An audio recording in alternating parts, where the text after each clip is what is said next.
ಎಲ್ಲರಿಗೂ ನಾನು ಜ್ಯೋತಿ ಚೇತನ್ ಮಾಡುವ ನಮಸ್ಕಾರಗಳು. ಸ್ವರರಾಗ ಸುಧಾ ಫೇಸ್ಬುಕ್ ಗುಂಪಿನ ಕಾರ್ಯಕ್ರಮವಾದ ಮೇಳರಾಗ ವೈಭವ ಕಾರ್ಯಕ್ರಮದಡಿಯಲ್ಲಿ ಈ ದಿನ ನಾನು 59ನೇ ಮೇಳವಾದ ಧರ್ಮವತಿ ರಾಗದ ಬಗ್ಗೆ ಸಂಕ್ಷಿಪ್ತವಾಗಿ ವಿವರಣೆಯನ್ನು ಕೊಡ್ತಾ ಇದ್ದೀನಿ. ಧರ್ಮವತಿ ರಾಗವು 10ನೇ ಚಕ್ರವಾದ ದಿಶಿ ಚಕ್ರದಲ್ಲಿ ಬರುವ 5ನೇ ರಾಗ. ಇದನ್ನು ಮುತ್ತುಸ್ವಾಮಿ ದೀಕ್ಷಿತರ ಅಸಂಪೂರ್ಣ ಮೇಳ ಪದ್ಧತಿಯಲ್ಲಿ ಧಾಮವತಿ ಅಂತ ಕರೆದಿದ್ದಾರೆ. ಇದಕ್ಕೆ ಸಮನಾದ ಶುದ್ಧ ಮಧ್ಯಮ ರಾಗ ಅಂದರೆ ಗೌರಿ ಮನೋಹರಿ. ಈ ರಾಗದಲ್ಲಿ ಬರುವ ಸ್ವರಸ್ಥಾನಗಳು ಯಾವುದು ಅಂತ ಗಮನಿಸೋಣ. ಷಡ್ಜ, ಚತುಶ್ರುತಿ ರಿಷಭ, ಸಾಧಾರಣ ಗಾಂಧಾರ, ಪ್ರತಿ ಮಧ್ಯಮ, ಪಂಚಮ, ಚತುಶ್ರುತಿ ಧೈವತ, ಕಾಕಲಿ ನಿಷಾದ, ಷಡ್ಜ. ಆರೋಹಣ ಅವರೋಹಣದಲ್ಲಿ ಸ್ವರಗಳು ಯಾವ ಸ್ವರೂಪ ಪಡ್ಕೊಳ್ತೇವೆ ನೋಡೋಣ.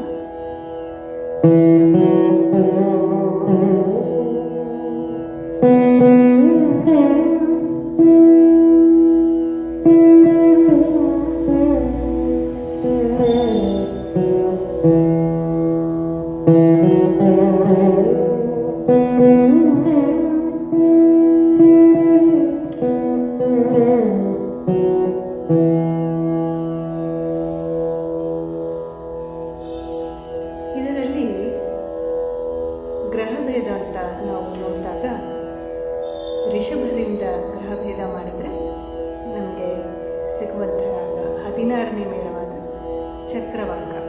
ಹೇಗೆ ನೋಡೋಣ.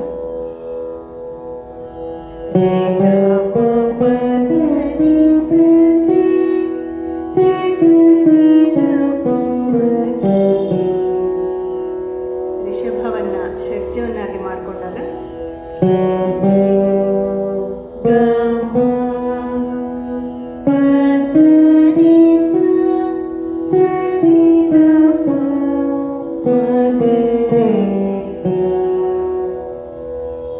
ಹಾಗೆ ನಾವು ಪಂಚಮದಿಂದ ಗ್ರಹಭೇದ ಮಾಡಿದಾಗ ನಮಗೆ ಸಿಗುವಂಥ ರಾಗ ಸರಸಾಂಗಿ.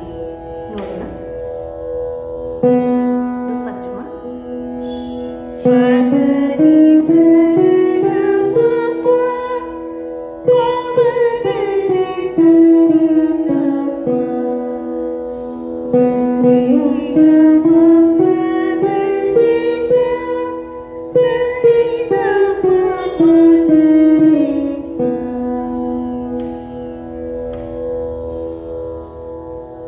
ಈ ಧರ್ಮವತಿ ರಾಗವನ್ನು ಸಿನಿಮಾ ಸಂಗೀತದಲ್ಲೂ ಬಹಳಷ್ಟು ಉಪಯೋಗಿಸ್ಕೊಂಡಿದ್ದಾರೆ. ಹಾಗೆ ಈ ರಾಗದಲ್ಲಿ ಕಂಡುಬರುವ ರಚನೆಗಳು ಕೂಡ ಹಲವಾರಿವೆ. ಜಯಚಾಮರಾಜೇಂದ್ರ ಒಡೆಯರವರ ದುರ್ಗಾದೇವಿ ಸಂರಕ್ಷಿತು ಮಾಂ ಅಂತ, ಹಾಗೆ ಮೈಸೂರು ವಾಸುದೇವಾಚಾರ್ಯರ ಭಜನೆ ಸೇಯರಾದ ಮುತ್ತುಸ್ವಾಮಿ ದೀಕ್ಷಿತರ ಪರಂಧಾಮವತಿ ಜಯಂತಿ, ವೀಣೆ ಶೇಷಣ್ಣ ಅವರ ತರಮುಗಾದರ ಪರಮಾತ್ಮ ನೀಕು, ಹೀಗೆ ಇನ್ನೂ ಹಲವಾರು ರಚನೆಗಳನ್ನು ನಾವು ಕಾಣಬಹುದು.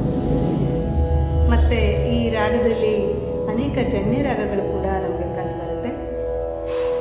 ಅದರಲ್ಲಿ ಕೆಲವೊಂದು ಮಧುವಂತಿ, ರಂಜನಿ, ವಿಜಯನಾಗರಿ, ಕರ್ಪೂರ ಭರಣಿ, ಗೌರಿಕ್ರಿಯ, ಲಲಿತ ಸಿಂಹಾವರಂ, ಮೋಹರಂಜನಿ, ವಿಶ್ವೇಶ್ವರ ಪ್ರಿಯ, ವರದ, ಇನ್ನೂ ಕೆಲವಾರು ರಾಗಗಳು ಜನ್ಯ ರಾಗಗಳು ಕಂಡುಬರುತ್ತೆ.